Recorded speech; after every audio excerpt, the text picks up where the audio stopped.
Bruno, you're on Checkitow. Oh, okay. All right. What do you think about that, dirty but delicate? I really like that. That exemplifies dirty but delicate. I'm gonna do it one more time then. Dude, I've seen you grow up. I've known you since you were about 6 years old. No. 16. Literally 16. I was joking with the 6. I was gonna say I have some repressed memories. If we met when I was 6. Oh my god. I hope.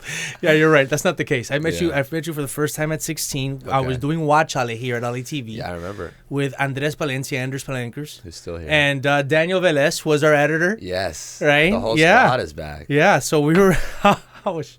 and I remember we made your head explode, like visually on the screen. We did. What did you? I mean, what was your impression? Like, you've been here for a while. All right, you came back from college, and we'll get into your clothing line in a second. Ooh, a lot to talk about. What was it like when you were 16 and you interned here and you ended up like on some talk soup-ish kind of thing? What was it? Well, I was excited by it. At the time there was a lot of buzz surrounding LATV. There was live shows happening, a lot. It seemed like, as a kid, okay, I want to do this. I didn't really know what was going on, but there were like people catering with food, and there's there's cameras everywhere, there's big green screens, and I was really fascinated by the whole thing. And maybe I think that time that I spent with you and everybody here is kind of what spawned my need to perform and want to be on camera, because I never really thought about it until I came here and saw what it looked like, and it seemed like possible for me. What did you want to do before you decided you want to do things in media and entertainment? Veterinarian. Really? No. I don't see you cutting up dogs. I can't. I'm gonna take this off. Neutering cats. I can't imagine veterinarians, what they do. It's insane. You have the heart for it. Yeah, definitely. I don't know that you want to No, I can't go in there with the... stick antibiotics in like a Rottweiler's mouth. I don't see... No. All right, but that's funny. Okay. So I'm just on another one right now. I'm somewhere else. I'm... in just multiple dimensions I'm existing in right now. So and this happens when I'm around you. This happens when I'm around you. Same. It's a interpersonal exchange. We have some memories from LAB. I know. You're in another one too. Yeah. Cosmo's here. Feeling good, bro. It's Friday. All right, so let's get to this. Dirty but delicate. You're wearing it, bro. I gotta tell you, man, you're killing it, especially with that metallic reflective stuff. Dude, it's... I love how... Wait, let me show the pants. Yeah, show the pants. Delicate. And I love that. I love where delicate is. Dirty's on the butt. Yeah, that's a book. Let me see. Depending on how you're feeling. No, but let's... Yeah, because you could probably... It. Yeah, some people want... That is hilarious. Yeah, some people might want dirty on the front. I love how you... Just what it means, first of all, before we get into the style, I always say that you're very wise for your age because you understand the different dynamics of people, and so there's always at least a duality, and you can get more complex, but it starts with a duality, so to understand different sides of a person, and for them to be conflicted or contradictory, but it actually be who a person is. Right. So dirty but delicate. How did that happen? Well, it actually, and it's part of this full circle concept that I have in my mind, which I'll get to later. But it started in an improv class at the Groundlings. I was training for a show, and I said something like, "You're dirty, but delicate," and it was this kind of effeminate fairy tale character that I was doing. And after the scene, I remember. And I was so in the scene I didn't think about it. After the scene I was cut, and then I was that's it, dirty but delicate. I'm onto something here. Yes. So I remember I changed my Instagram immediately. I went from periodically present, which was another crowd favorite, we'll say, and I didn't think that best defined me because I do feel present and grounded. Yeah. So I was all right, I think I've evolved from periodically present, and now I'm dirty but delicate. And the reason I think it's so it resonates with people is because we all have a little bit of dirty but delicate, It's about going through this you know, no, there's no cursing, right? We'll bleep them out if you do them just a few times. No, I won't, yeah. There's something about going through the stuff that we go through. You know, it's hectic, getting in the mud with work and our social life and trying to balance all this stuff that's thrown at us, especially in the Western world we live in with like media and screens constantly at us. And then this delicate emotional side of like, it's okay to be in my feelings. I'm a human being.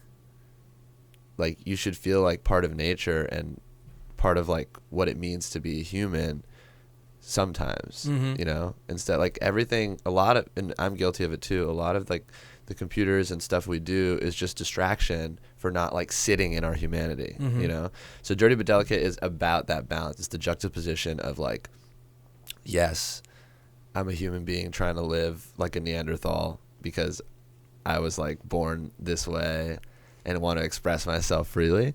And then there's also like the dirty of like, well, but I got to do all this other stuff if I want to be able to live my life the way I do. So, I mean, and so, you know, this brand, and we'll get into, you know, the actual, what it is with the clothing, and I'm sure it's going to expand into so much more. Like you're nailing it, and I think it's reflective of you growing up. You know, I said in the beginning of the podcast that I met you when you were 16. And one thing about you and me, I think that, you know, you didn't know me when I was 16, but I think we are who we are by that time. I think that there's some people that they don't even understand their own persona by 16. And you knew who you were early on, but what everything that you just explained is now the wisdom that you're gaining. The wisdom is separate from who you are. But, you know, you I think you have an easier access to wisdom than other people.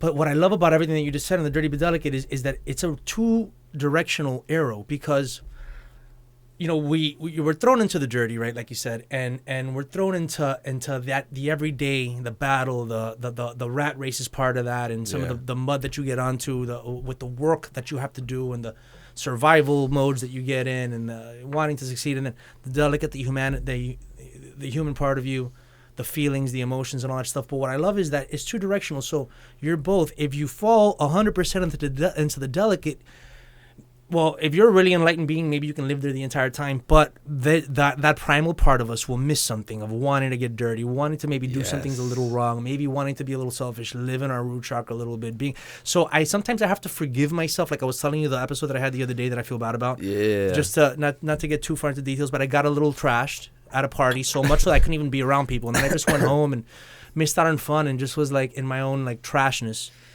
and then you get guilty. But it was a good lesson because I went to sleep that night thinking, okay, that's why I can't get that trashed. Right. That's why it's not. Well, we need reminders. Like, we're creatures of habit sometimes, and like that memory of like feeling good, going out partying all night is amazing, and sometimes we want to have that again. Right. But it, like you said, it's just a reminder. Like, we're growing up. As I get older, though, the reminders come, and then this is why I've been like good about this. That's it. And so now let's get into what Dirty But Delicate is right now. In the real world, is a fashion line. Yes. At what point did you realize that you want? Now, I've been witness to your style for a long time, and everybody knows your style. And I love how your style affects people because it can affect people all sorts of ways. There's people that are liberated by your style. There are people that are amused by it. There are people that are inspired by it. They'll probably want to copy you. And then there are people that like get upset. Yeah, there's like a lot of intimidation and weirdness about it too. Especially, you know, I was in Denmark. I dated a girl in Denmark for a while. Right. Love you, Julia. And she, like, it was weird, you know, dressing the way I dress in Denmark, where everyone is wearing earth tones. Right. And blues and blacks and browns. And, you know, I got looks like, it was almost like, like it was the equivalent of racism, but because of the clothing I was wearing. You were colored and your clothes was colored. Yeah. And it was color all about, and then you were in this like soft, like, just, you know, when like Technicolor first came out of black and white, like they had like dead tones. They didn't even capture all the color. That's how Denmark is. It's beautiful, but it's like so beautiful, but it's just I had trouble like kind of assimilating because you stuck out. You know, I just stuck out like a sore thumb, and it was almost like I was putting on a show, or that's what people perceived it as. Is like, what's he dressing up for? Bruno, they also probably thought you were Middle Eastern dressing that way. Maybe. And that completely threw them off. Maybe. I do get mistaken for Persian a lot.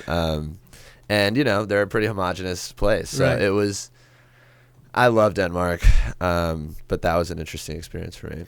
But to get back to what you were saying, the actual clothing part of it started because I started making clothes for myself, and I made enough clothes that got enough comments to the point where I was like, okay, I can do this. Wow. Yeah, and it happened very naturally. Like the Dirty But Delicate started as my personal Instagram account. Now it's my brand's Instagram account, although I post whatever I want. And it now has kind of become this thing that like totally merged at the same time I was starting to do collages and all this other like kind of creative imagery type stuff, which now some of the collages are on my clothes, and it all just came together in a very natural way, and I don't think I would have done it if it hadn't happened the way it happened. How have you had to educate yourself in the process in the industry of fashion? Because you take your designs, then you find the right clothes and fits, and then you have to get it manufactured. And I know you're doing limited amounts, but you're gonna get bigger and bigger, I'm assuming. Hopefully. How was that education? I mean, because I love watching like the startup shows on CNBC. You know what I'm saying? Like was that like? Wow. Well, first of all, I'm like still being educated. It's an ongoing process. I knew pretty much nothing going into this, and I have friends who went to school for fashion, like textile design. Like I have a bunch of people in my life who really know what they're talking about, and I had to kind of learn, like read. You know, like I read a lot. I have an embroidery machine and a sewing machine, so I'm teaching myself how to sew right now. Wow. And all my friends are like, "This is a waste of time," and I'm like, I need to do this. Yeah. You know, like I want to feel legit, like I know what I'm talking about. And when people are making clothes for me, I want to. It's like with what we do. It's like we know how to do lights. We know how to edit stuff. Like we've been around for so long that it like helps us have the 360 view of everything. Right. I want that for the clothes, and it's tough, man. I went door to door, downtown LA, Fashion District, Main Street. You know, like looking for the best fabrics, best quality, the best embroiderers. You know what I mean? Like there's so many people doing embroidery and whatever, vinyl and all this, you know, that you see. And it's like, dude, at some point you got to just pick one. So I went with my gut, and for now it's going really well. And it's about making relationships, you know. The more you get to know people, the more they want to work with you. And when you have a vision, they see that you have that vision, and they want to be a part of the vision. Did you also have to learn about like things like tags? Oh yeah. Yeah. That was a whole thing. Oh man, I forgot. I have to learn about tags. Right. You gotta have. Like, at what point did you realize? Oh, I have to think about tags. I want to know what that moment was like. Late in the game. Yeah, I bet. And what I realized even later, I'm talking like a week out of our launch at Fred Siegel, I had like 1 week, was that it's required by law to have tags that say where it's made, what materials it's made out of, all this stuff, you know, that like there's like the tag that says your name on it, right? And then there's the tag like inside the shirt that has all the, you know, material stuff, and that's like like you have to do that legally. And so I was like, whoa. And I was going to do it anyway, but I just ran out of time. I was thinking about 1,000 things, and anyway, I found this guy who makes those like washing tags in LA on Etsy. And I like drove to his house and picked up like 1,000 washing tags. Wow. I mean, and did you sew them on yourself? I have a lot of extras. I actually ironed them on. There was a whole thing where we only had time to sew some of them. So some of them are sewed on and some of them are just ironed on. Okay, the ones that are ironed on are limited. They're a limited edition. Yeah, they're like very and limited. Those will be collector's items one day. Yeah. This is the outlaw Dirty But Delicate t-shirt. Season 0. I mean, it's official. That's amazing. And you had the launch party at Fred Siegel. Are you going to continue to have your stuff there? You were there. So I'm actually it's sold out basically in Malibu, and it's sold out online. So now season 0 is going to continue, but I'm going to keep making, like, this is the kind of the next thing that's going to come out. And I'm in June, so the whole month of July and maybe into August, for the summer, I'll have my clothes at Fred Siegel Sunset, which is their newest location. Yeah. Or I guess Malibu is their newest, but it's on Sunset in La Cienega. it's more eclectic. You know, the Malibu stuff's a little bit more beachy, and this stuff is like more eclectic, and my clothing will fit in great there. We'll have another kind of party surrounding it, and then it'll be in the store. So I'm psyched. Are you going to be able to also carry it later on and other additional stores wherever you? Yeah. I'm working. I'm working on some stuff in New York right now, which I can't talk about yet, but it's exciting. And we're coming up. We got my best friend's dad is wearing Dirty But Delicate custom pants at the Met Gala. Nice. In New York, which is huge. And then we'll see. I want to do a pop-up in Brooklyn just to, like, get the vibe going, Are you going to do it in Williamsburg? Probably. I mean, you're going to realize, listen, this is what's going to happen when you go to Williamsburg. And I know you've been to New York a lot of times, and you know a lot, because I have friends that live out there. You're going to realize, man, for all this, we're each allowed, like, 1 or 2 curse words, because I can find them, believe me or not. For all the shit that, like, East Coasters talk, especially in New York, about how hard they are. Yeah. No, LA is harder than Williamsburg. True. But I just like to say that. I mean, Cheviot Hills is harder than Williamsburg. And so when I said that I think Dirty But Delicate begins, or as at least at this point, a fashion line. Do you see anything else in the future? Yes. So we're going back to my 360 plan now. Mm-hmm.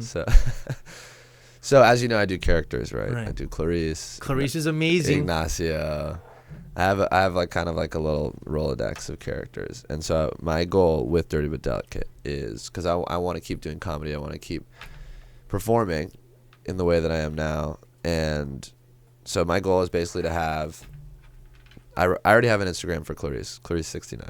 Follow Clarice, and I'm gonna build out multiple other characters. So we'll have Clarice, we'll have Ignacio, we'll have, like this jock guy that I do, maybe like a In His Feelings, Hot Topic, like goth teenager that I do. I haven't figured out the lineup, but the goal is to have these characters that all have their own following, very different personalities, different archetypes, but for whatever reason, love Dirty But Delicate. Mm-hmm. It's their favorite clothes. They That's what unites them. Yeah, the Dirty But Delicate is what unites them, and they're so different as people. Yeah.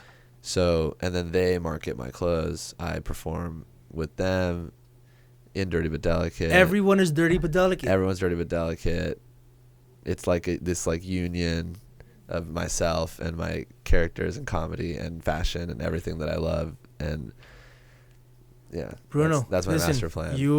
Listen. I don't know if I should be releasing this. No. Well, that puts a lot of impetus for you to start fucking following through, so that there's not another person out here. There's proof now that I said it first. Listen, man. I think that you're onto something. I want to get to your characters now because you brought them up. Yeah. You've been performing at the Groundlings? Yes, I'm on. How's the Groundlings? It's good, dude. I'm on a track to basically end up in the main company. Wow. Which happens to like 3% of people, so I'm not, And you do your characters at the Groundlings? Yeah. What do they think about Clarice? There are mixed feelings about Clarice. I love that. That's why I love Clarice. Yeah. She's very polarizing. Well, you know what it is what why don't you explain to people, because we're not going to be showing clips on the podcast, so they'll have to go to some of the videos that we have her on the zoo. But explain who Clarice is, or what she is, how she's like. Clarice is a bad bitch. She. And here's one thing I like about Clarice. People get confused because obviously especially in today's, gender is a big thing with everybody today, right? So what's amazing with Clarice is that you're not playing a man who dresses up as a woman. No, you're playing a woman. Yeah. So I think that a lot of people are like, oh, no, he's being a woman. He's being a bad, slutty, naughty bitch who's a woman. Yeah, and I'm committed. Yeah, I'm committed. It's not like I have a character who's a gay guy who's a cross-dresser or a transgender, or you're playing a woman. Yeah. What I love about that is that you keep your 5 o'clock shadow, which is awesome. It's a woman with a beard. And so exactly. Because first of all, you're in character. It's not even. Don't worry about the fucking 5 o'clock shadow, right? I'm in character. Yeah, and there's an energetic shift. Exactly. People know. All you need is the makeup and the hair. You don't need to also go shave your face. No. Now you're asking for too much. No. But okay, so go off of that, and you. I mean, she knows it. She is not dumb, right? But she doesn't know anything. Like, she doesn't have a stake in reality. She's very like. She's She weaponizes her ignorance. There you go. I need to write that down. Like a hot sexy bitch does. I'm a hot sexy bitch. I don't know this. It doesn't matter. Yeah. That kind of shit. Almost like she puts in your face how much she doesn't know it, right, and how much you should like her because of it. And then you wonder whether she actually did know about it, right, because she had to know about it to pretend that she didn't know the exact thing that gives the keystone to the Okay, we're committing a crime right now. We're explaining the joke, and it's a great joke, but I don't care. It's the podcast. This is it, but we're doing it. We're doing it. What I love about it is that without that explanation, the gray area that you take people to in their gut with the character, especially as overtly sexual as she is. Yeah. Another thing that I just love about the character. Yeah, I think she doesn't like to beat around the bush. Right. You know, she's very like in the zone, and she knows what she wants, and it's kind of the way it happened was like stuff that I want to say to people. Yeah. But I can't.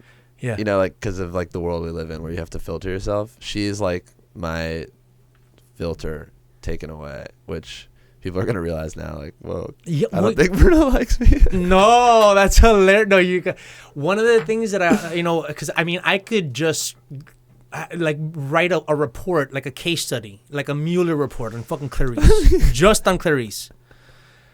Because I mean, there's so many layers, and what you're doing is because it's very important to understand that you're playing a woman and not a man playing a woman. Right. You're not playing a man playing a woman. You're playing a woman.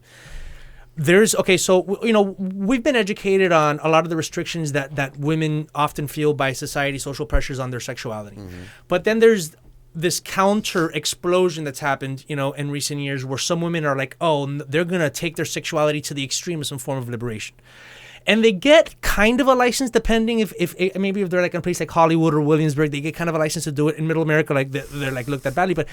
And so you're kind of, and then you as a man, now as a man, we get certain passes when it comes to sexual social pressures, like for instance, being slutty, having lots of sexual partners doesn't seem to detract from us.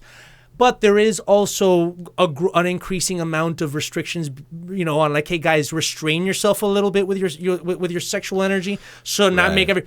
So you're jumping from there, and you're doing a whole switcheroo, and you're empowering yourself the way like a vivacious slutty chick from Venice, is just gonna like, but yeah, because that's, and then you throw that, and like some people are like, yeah, I think it's very like, whoa, we haven't seen this kind of energy in a while. Like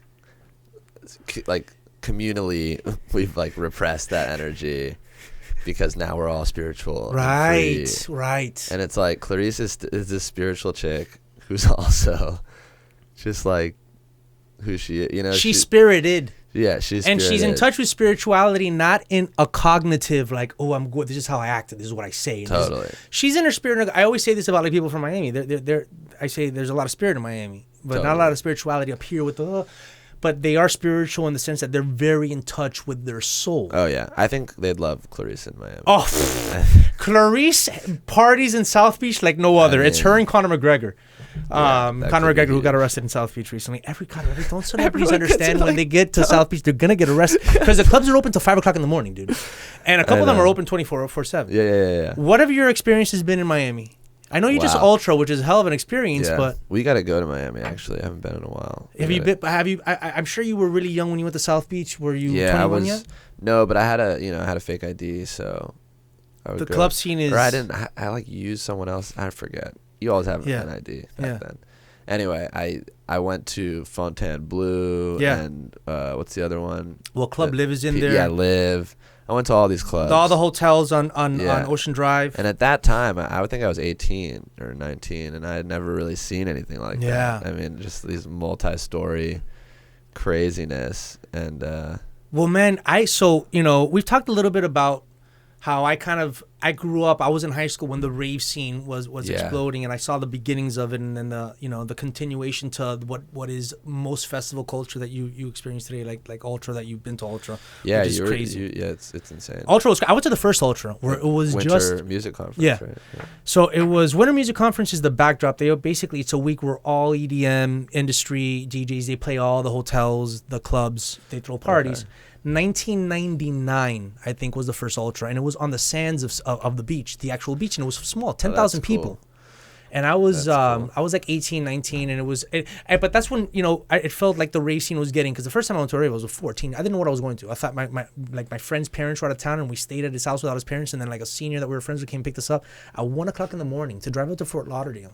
And I walk in and it was like all dark, and I'm like, and my friend's like, yeah, we're gonna hear techno. I'm like, techno, that's whack. I listen to alternative rock and gangsta rap.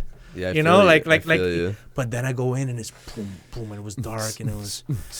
But the South Beach scene, man. Before I moved out here, when I was in my early 20s, I lived on South Beach in the early 2000s when like MTV awards were there. So that's when like that was the peak of South Beach. Spring break. That was the peak of South Beach, right?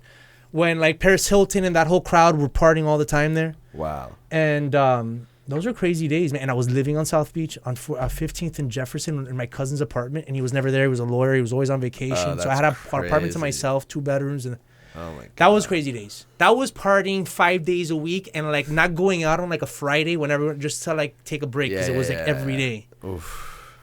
Those are some, man. 25 on South Beach. That was crazy. It was a lot of drugs. Definitely. And a lot of hooking up. That was, I mean, I don't, does that Not still happen? anymore. Now you have paperwork. There's a process. We'll put this in the application pool. Yeah. We'll see if it works out in 7 days from now. There's this herpes epidemic. What's going on with that? So Coachella, there was like, you know, there's this app where people, you know, you can write in, and if you have herpes, and they'll send you something or whatever. So there's like all these people. Oh yeah, you send a picture and they tell you like how to treat it, kind of thing. So they usually get like, you know, 7 or 8 cases a day, because everyone's kissing in Coachella. That's still going around. Right. Yeah. Totally. And now they have like 1,000 cases, all from this one place in India, and it's like, oh, I wonder what's going on in India. And then it happened again at Stagecoach. So there was like Coachella outbreak, Stagecoach outbreak, and all these people are coming back to Los Angeles. Well, what's up? What do you mean by an outbreak? In the middle of the festival, you break out on herpes? Well, because everyone's like making out, and then not outbreak, but like when they got home, you know, they started getting little cold sores and all types of stuff in their mouth and maybe their genital area. And so they realized later that they had herpes because a bunch of people sent in pictures to this herpes app. A herpes app at Coachella? Yeah. Well, there's also the measles breaking out now. I know. It's and insane. And some other, dude, you gotta be careful. We're going to get in the plague now. But actually, wait, I want to before I forget, you can, because LA, realistically, most of the time, you're not going to meet someone and have sex with them. But in New York, yeah. And still in Miami, to be honest with you. New York's different. Still on South Beach. You know why? Because like people go to Miami. Hold on. Yeah, I don't know Miami, so I can't. I don't. People have still, any. But I mean, it was just a lot more. But there, you still gotta be like. I mean, today is just. There seems to be like a damp. It's funny because we're expressing ourselves sexually more than ever, and the way we dress, talk, whatever, reality, maybe a little less than like the 2000s. I think the 2000s was like hyped. You remember like 2006, 2007, right? Like everything, every billboard, every show, everything, like, you know, the reality shows, you know, Sex Island or whatever those things, Survivor, and everyone's naked. And I don't know I'm mixing the shows up. I do that. But like, you know, just like Post Me Too and all this stuff, and it's good because like we're thinking about what we're doing. But I'm not saying that's everything to do with it. And maybe I'm also not as young as I used to be. I'm not going to the clubs where everyone's like partying all the time and all messed up. Although the other day I was. Yeah. I don't know that like. I think that one night stands were even more prevalent before my time. I mean, I'm saying the early 2000s was crazy because that was when I was in my early 20s. But in the 70s, it was even crazier. Studio 54. Oh, I think that was a different kind of crazy. That was untamed crazy. You would have sex with somebody within an hour of meeting them, and you would never get their name, and you might never see them again in your life. Yeah. Well, just the drug scene and everything was so new. You know, like a lot of these drugs that are very kind of ingrained in society now they were just kind of coming around. All these experimental drugs and, you know, like ketamine. And right. People were doing a lot of acid and Coke was fairly new. Well, and then when the rave scene came around in the 90s, the introduction of MDMA, then that was changed everything. Yeah. And well, now you have all these people getting into the psychedelics, rediscovering mushrooms, and also doing ayahuasca, which I've talked to you about. I've done several times. But you know, that opened my eyes to, okay, you can use substances in a whole different way. And these substances are completely different. I don't have fun on ayahuasca. I'm going through like, you know, the spiritual. What do you think it does for you? The ayahuasca, like what, like. It helps put my life in perspective and put life in general in perspective. I don't get all the answers. A lot of people ask questions and they get the answer, or they see a message, or they say ayahuasca told them to. They do this. I don't get that. Usually when I ask a question, when I'm in that trip, I get the answer. You know the answer, so stop asking the question. You know, or you can make. Can this work? Is this person the right one for me? You can make it. You can make it the right person for you. Yeah, that's very Buddhist. It's all about like you have the power. That's why I love this is like Buddhist philosophy, even though I have trouble just eating vegetables, but me too. I was thinking the other day.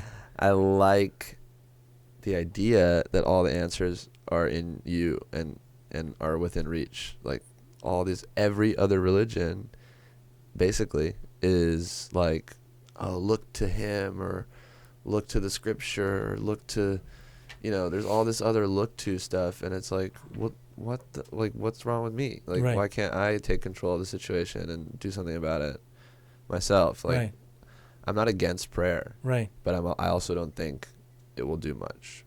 Well, here's what I will say about prayer, and I'm kind of rediscovering it. Yeah. I think that sometimes when I rediscovered, you know, I went through a process in my life where I went to, you know, Christian and Catholic school, you know, all through elementary, and I was rebelling against a lot of it.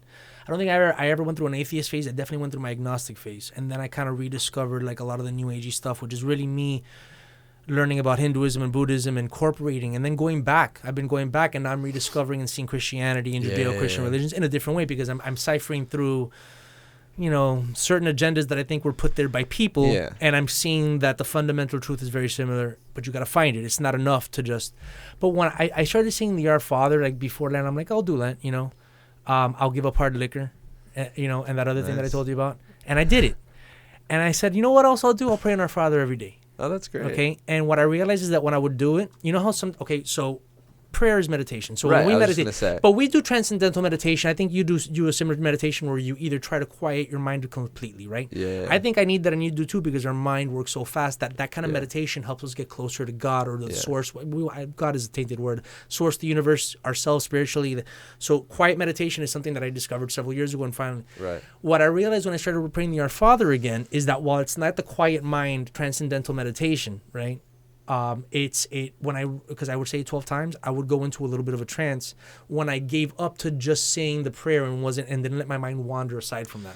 Yeah, so that's basically like you're just using it as a mantra, which That's basically So you don't need, you can exactly. Yeah, but I think I kind of take I think prayer can do a lot. I don't think I meant it that way. I more just meant it like.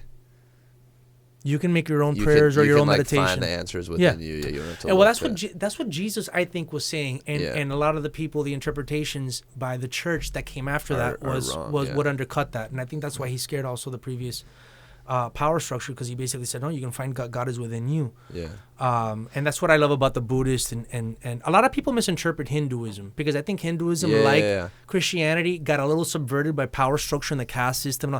People think that Hinduism has a lot of gods. They have a lot of deities, but they believe in one Godhead that breaks into three: Brahma, Vishnu, and Shiva. Brahma being the creation, Vishnu being the maintainer, and Shiva being the destruction, which starts the cycle again. Yeah. Each one of those forms of the Godhead is what they use the word Godhead. So the God, source, whatever you want, the universe. When you break down into those three, then they have avatars, and those avatars are the deities. So the deities is just a form. So it's actually a misinterpretation to think that Hindus just believe in this equal hierarchy of multiple gods. It's almost like their gods are more like archangel type things going on. They're really just avatars for the divine. Right. And then they have Krishna, which supposedly is their kind of Jesus, their Messiah or their Buddha or whatever. Yeah. But the Buddhists, they broke off from the Hinduism. You know that the Buddhists started off as Hindus. Yeah. And then they broke off because they wanted to stop, because what happened is people started subverting and creating idols out of the deities. That's why Christians, and Judaism don't. So it kind of went wrong a little bit when the powers that be started subjugating the deities and using them to pray to this God, donate to the God. Right. Yeah, I'm gonna grab the money. Yeah, and the God speaks to me. This is my deity. Miksha or whoever. Bakshi and Ganesha, they're my peeps. I know them. I talk to them. But same thing with like Catholic gods. Oh yeah, I talk to God. Confess to me. Totally. That's what I kind of would reject always, as well. Yeah. And in religion, I think there will always be people who will say, how can I profit financially from this? And that's what you have to be scared of, because that can take the purest possible thing. Right. And kind of turn the energy on its head. And that's what a lot of religion does. That's why I like to say I'm spiritual, not religious, but I find value in the religions when you look at them with this new lens and you can kind of cipher through the bullshit. I just, something popped into my head when you said how they profit and profit sound the same. They're spelled differently, but they also mean the same. Very interesting. Linguistics. Jeepers creepers. You're a spiritual dude though, man. Yeah. You know what I love about you, man? You went to an Ivy League school, you're an educated guy, you're really, really bright, and you can have a conversation with someone who is, very mathematical, very business oriented and stuff like that. Yeah. But in the face of that, you don't waver from your belief in something divine. No. I don't waver. And that's why you don't mind, as sometimes I get like the eye rolls when I bring up like anything like astrological, even though half the time I'm messing around. I don't fully buy into anything, let's be honest. Yeah. But you don't mind getting that kind of reaction from someone that be like, oh, I thought you were intelligent, but you believe in this woo-woo stuff. Well, now in my eyes, you're a little less intelligent. I get that when I go off into that. Right. No, same. And it's like, even last night, I was like, I threw this dinner party and I was talking about astrology with this chick, and she was like, "Oh, like I don't know anything about that." Like, as if like, what, like, you'd have to be weird or like dumb to like believe that. Gullible. And it's like, well, yeah, but I've found a lot of truths in it that resonate with me, and I think the more obviously scientifically is like a whole other thing, like I was watching. What's the dude? Brian Cox. Yeah. On Joe Rogan, and he like proved like there are no ghosts and like there all this stuff. Well, I don't think that he proves it. What he proves is that they can't be measured by their technology today. Right. And so that's Brian Cox. By the way, love him, and I listen to him, and I have his book in my house. E equals MC squared, and why we should care. But a devout, materialistic, he has his he's all the way in one corner, biased. And he's unmovable. But go ahead. No, but he just like it just kind of opened up like, okay, like maybe I can follow the science too, but at a certain point, if I feel good about something and believe it, I can still be an intelligent, learned human being and have this idea of spirituality, because ultimately it's like all about feeling good. Like we just want to feel good and like connected and like we're safe. Well, and you feel that, going back to like the ayahuasca, one of the things I get out of ayahuasca, here's the biggest thing, is that when you're getting these visions and you're in this space, in this headspace, you really do feel like you're connecting to something divine and something inside of you. And that gives me a safe feeling. That gives me a feeling that, there is something after death. Yeah. And that we keep going. Yeah, it's the security that people crave, I think. Beneath it all. Yeah. And so here's one thing that drives me crazy about atheists. And I went, it's funny, I rediscovered my spirituality, not just by going to yoga and coming here to LA and being like, oh, wow, this is all cool in Hinduism and let me learn about world religions. It was science. Because I started, look, there's a leap between spirituality and science that you need to make. Right. But that leap is getting shorter and shorter. The more that quantum physics starts uncovering stuff that it's like, they're so arrogant in Brian Cox being one example. And again, I have his book. Buy his books. From a scientific, he's one of the most brilliant minds. He works at CERN. But a lot of quantum physicists are starting to come around. Now, what they're trying to do is they're trying to skirt around it and trying to relabel it. And they're opening up to, physics is saying there's multiple dimensions that we can't access and can't even measure, but they know they're there. And here's my case for astrology, by the way. And you know what? I'm getting I need to start putting my thoughts down on tape. I'll tell you why. Yeah. Well, we're doing it now. I went to go see Graham Hancock the other day. Okay. I thought recently I came up with the notion that consciousness being something that we tap into that's outside of us, not something that Brian Cox would say is completely contained in this brain and is just a series of synapses and electrical charges, even though science can't really explain the subjective experience of awareness of. They can only explain, the brain is this matter and it all happens there. That consciousness is actually something outside of us, and that universal consciousness is the thing that we call God or whatever. and that we tap into it. And when I'm doing ayahuasca, I can see into it, and I'm not just. It's not like when I do like acid or MDMA, which is you can tell it's like, okay, this is your mind coming up with Mickey Mouse. Right. When you're doing ayahuasca and mushrooms, everyone's seeing a lot of signature, trademark, sacred geometry, and all that stuff. Yes. I thought consciousness is the fifth force to the universe.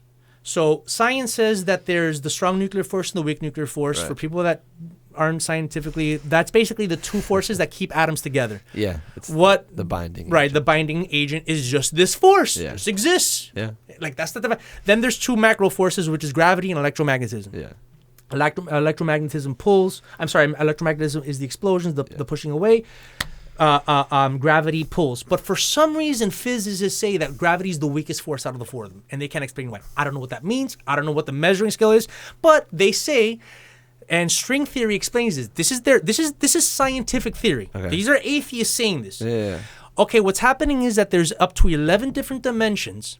We can't access them. We only access the three and plus time. Okay. So there's up to 6, 7 dimensions wrapped up into our reality that gravity finds its way through and is being diluted. So it's like little huecos, little holes.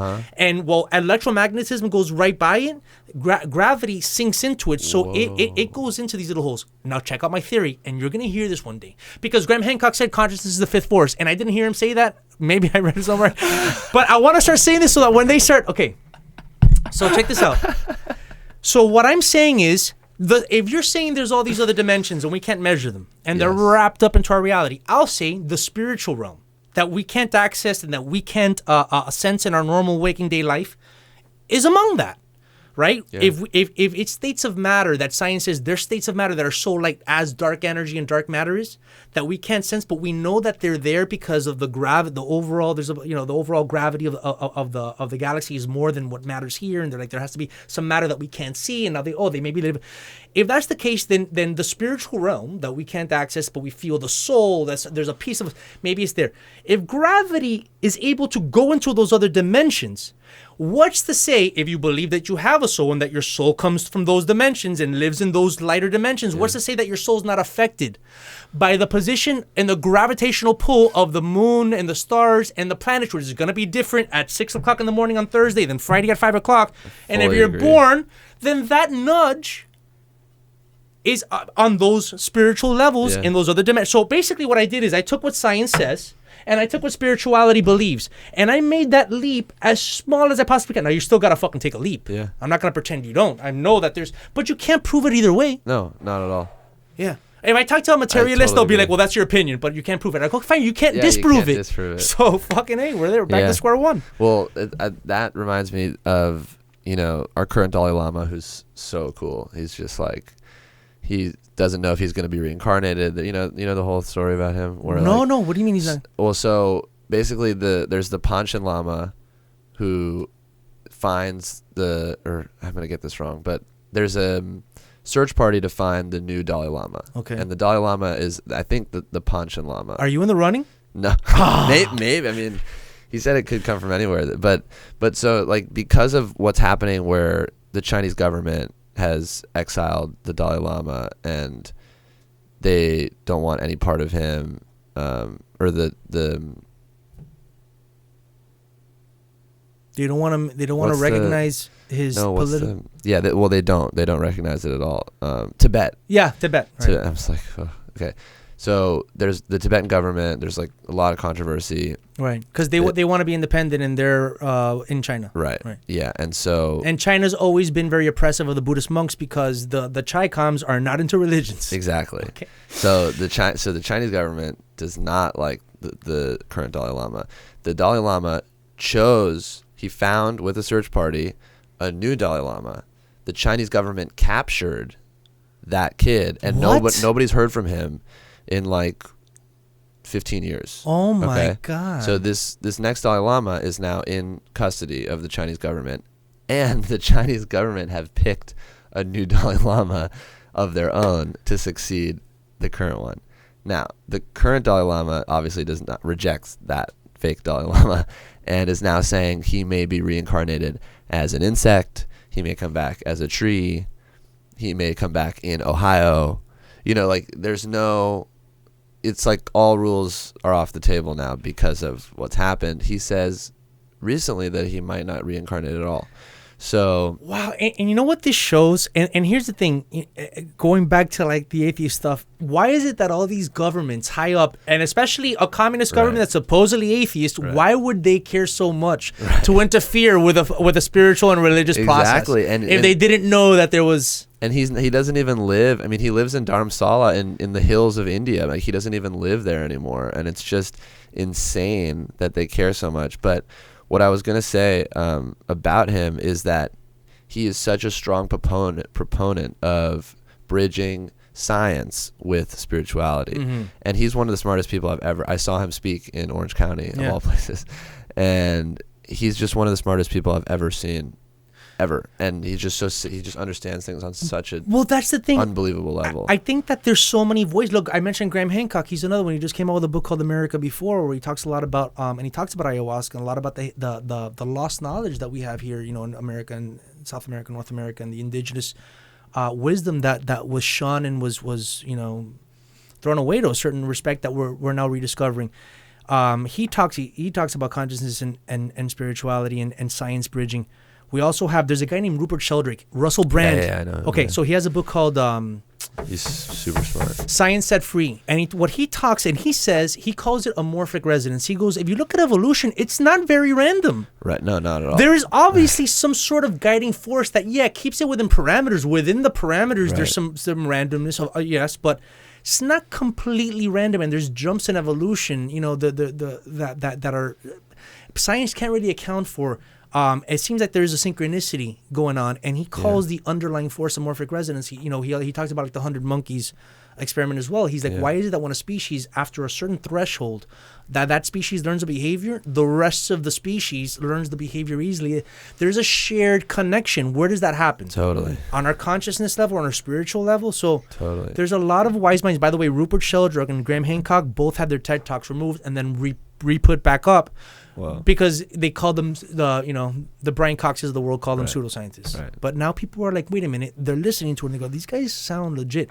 Russell Brand had Rupert Sheldrake on his podcast, which I highly recommend after Check It Out. Okay. And he had him on last week.